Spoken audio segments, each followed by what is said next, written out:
Welcome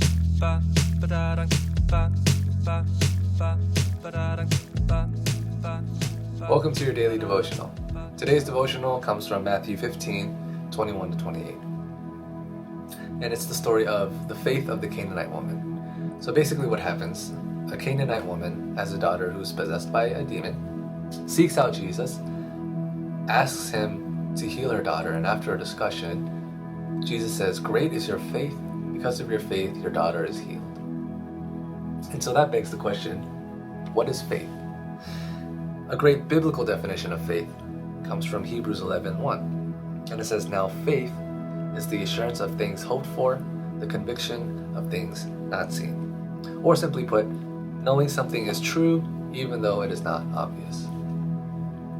And so I think there are two main things about faith that the Canaanite woman really shows. And the first is that faith is not blind.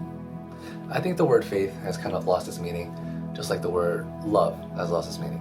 Right? We say we love cake, we love ice cream, we love these foods, we love fill in blank.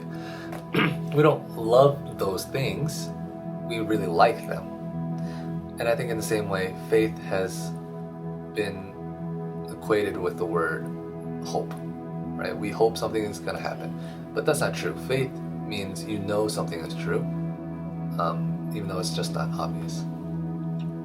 And so she really shows this, that faith is not blind when she comes before Jesus and says, "Have mercy on me, O Lord, Son of David."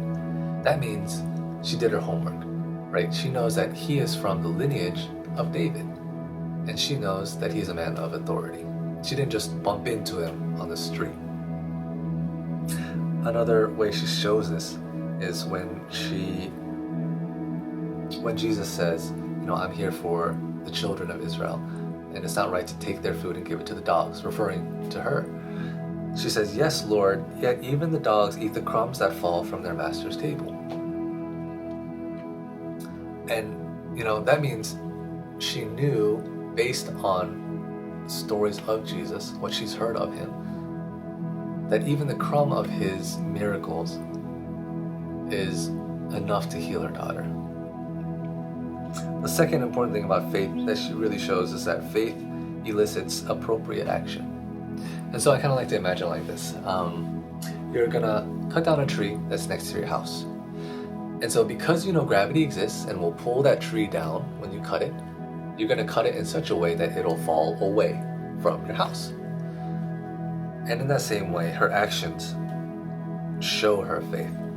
When she does her homework and finds where Jesus is, right? She had to do her homework. She had to find out that he is the Son of David. She had to find out where he was to meet him.